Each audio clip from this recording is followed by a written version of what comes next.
পায়ের ব্যথা দূর করার কিছু ঘরোয়া উপায়। পায়ের ব্যথা থেকে মুক্তি পেতে ব্যায়ামের কোনো বিকল্প নেই।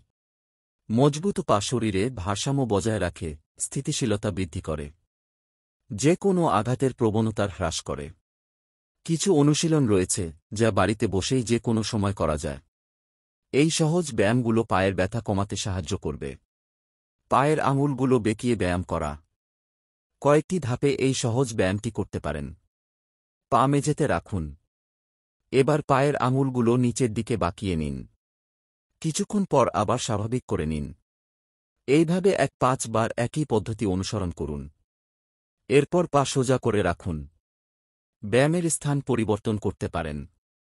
মেঝেতে কাপড় বা লাঠির উপর রেখে আঙুলগুলো কুঁকড়ে নিয়ে ফের স্বাভাবিক করে নিন। পায়ের তলায় বল রেখে ব্যায়াম।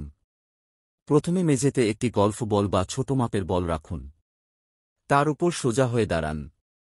শরীর হালকা করে বলের উপর একটি পা রেখে বারবার বিভিন্ন দিকে ঘোরান।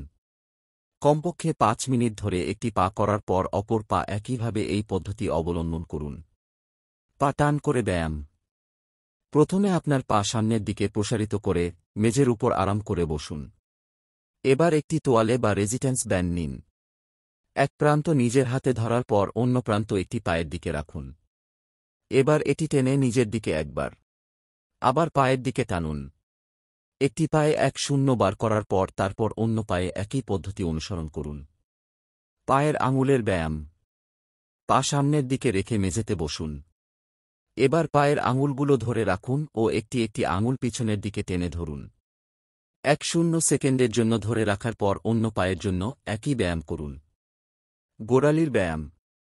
যন্ত্রণা থেকে মুক্তি পেতে পা সামনের দিকে রেখে মেঝেতে বসুন। এবার গোড়ালির ব্যায়ামের জন্য পা একবার নিচের দিকে আবার উপরের দিকে ঘোরান। ১-০ সেকেন্ড নিচে রাখার পর উপরের দিকে তুলে ধরুন।